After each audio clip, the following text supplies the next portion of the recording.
desmuntant tòpics sobre l'aprenentatge d'una llengua. Quants cops hem sentit que aprendre un idioma és difícil, requereix sacrifici o disciplina? Oblideu-vos d'aquestes creences.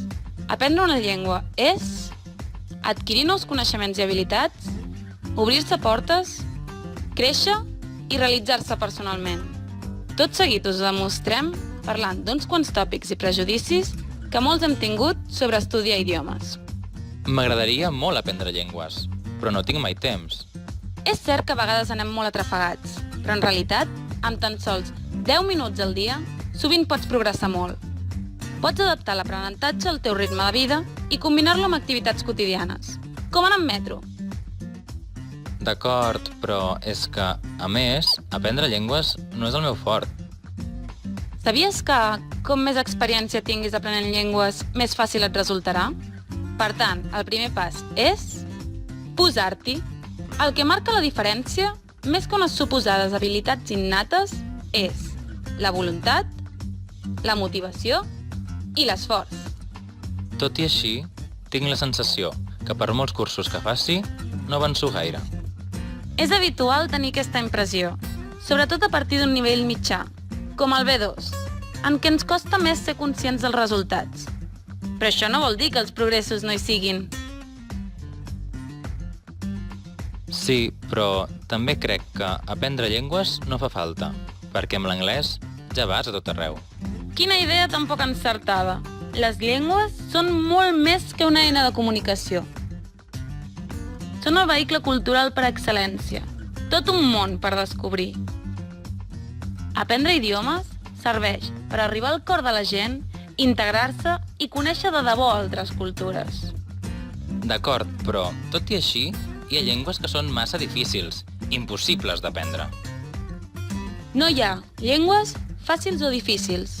Tot depèn de quina sigui la teva llengua pròpia. Per exemple, l'italià serà més fàcil per un catalanoparlant que per un danès. Tots dos l'acabaran aprenent, encara que un li sigui més fàcil que a l'altre. No hi ha cap idioma impossible. És que no vull estudiar una llengua que em costi molt, perquè difícilment l'arribaré a dominar mai. L'objectiu de començar a estudiar una llengua no ha de ser, necessàriament, arribar a dominar-la. Un idioma ja ens està portant coses i obrint portes des de les primeres paraules que aprenem. Tenir 4 nocions bàsiques ens ajudarà, per exemple, a viatjar.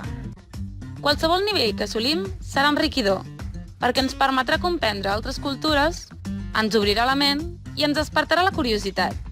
L'única manera d'aprendre un idioma és anar a classes o anar a l'estranger, oi? El primer que ens passa pel cap quan volem aprendre un idioma és apuntar-nos a un curs, i és una bona opció, però no és l'única. També podem aprendre pel nostre compte o combinar les dues coses, anar a classes i reforçar-ho amb un treball autònom. I si a més anem a l'estranger, tot això que tenim guanyat. Però aprendre llengües per compte propi és molt solitari. Avui dia això ja no és així. Hi ha moltes maneres de fer-ho amb més gent. Per exemple, organitzant-te amb un grup d'aprenents, posant-te en contacte amb comunitats d'aprenents per internet o buscant persones amb qui practicar la conversa, presencialment o a la xarxa. Segur que trobes alguna opció que et vagi bé.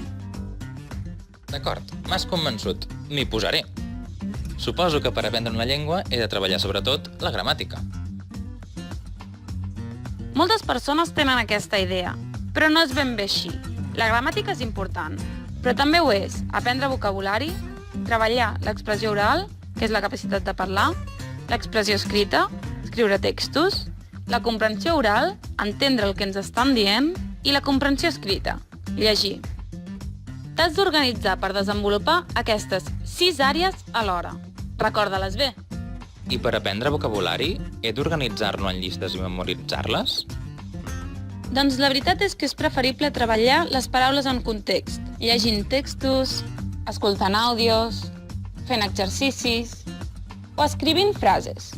Tot i així, aprendre llistes de vocabulari et pot ajudar a aprovar un examen o a preparar-te per una situació concreta. Però a vegades m'oblido de les paraules que són poc habituals. Això és normal i no t'hi has de capficar massa. Sempre has de prioritzar el vocabulari que s'utilitza més, abans que una paraula molt específica que t'hagi aparegut en un text. M'agradaria molt practicar la llengua parlada, però cometo errors i penso que és millor si espero saber-ne més. I ara, no es pot començar a parlar bé una llengua sense haver-ho fet abans malament, oi? Has d'acceptar els errors com a part de l'aprenentatge i perdre la timidesa. Per tant, llança-t'hi. És que tinc molt d'accent i em fa vergonya. Poca gent té una pronúncia perfecta quan parla una llengua estrangera. I no ens hem d'avergonyir mai del nostre accent, perquè la vergonya és el principal obstacle per parlar bé. Però és recomanable treballar-lo. I com? Una bona manera és, senzillament, imitar. Per exemple, agafa un vídeo on parli un nadiu, reprodueix frases aïllades, fixa't bé en la pronúncia i l'entonació i repeteix-la uns quants cops. El secret és fer-ho sovint, només 2 o 3 minuts, però cada dia. Quan llegeixo en la llengua que estic aprenent, cal que busqui el diccionari totes les paraules que no conegui? De fet, no. També és important adquirir l'habilitat d'endevinar el significat d'algunes paraules pel context. A més, si en busques massa, la lectura podria fer-se una mica pesada. Per això és millor si cerques només les paraules que siguin importants per entendre el text, o senzillament que et cridin l'atenció. Em desanimo, perquè algunes coses em costen. Quan aprenem un idioma, és molt important que fem una autovaloració positiva i que no ens fixem només en els errors i les dificultats, sinó que donem rellevància als objectius que hem assolit. M'has convençut. Els diumenges a la tarda tinc força temps i me'l reservaré per estudiar una llengua. Molt bé, però pensa que l'aprenentatge d'un idioma és més eficaç si es fa amb freqüència. Quants cops hem sentit que és millor fer una mica d'esport cada dia? Doncs amb les llengües passa el mateix. És millor estudiar 10 minuts cada dia que posar-s'hi una tarda sencera a la setmana. D'acord. I és cert que per aprendre una llengua cal practicar molt? Totalment cert. Com més, millor. És recomanable que intentis organitzar-te el temps per aprofitar-lo al màxim i que et reservis estones per gaudir amb l'idioma, mirant pel·lícules, escoltant cançons, llegint coses que t'agradin o xatejant amb algú. Doncs moltes gràcies. Miraré de posar-me objectius realistes. És clar que sí. Ens hem de posar objectius realistes per avançar. No podem intentar aprendre un idioma amb presses. Hem d'estar satisfets dels progressos que fem tant si hem pogut avançar molt com si no. Així doncs, et deixaràs influir pels tòpics? Què esperes per començar a aprendre una llengua?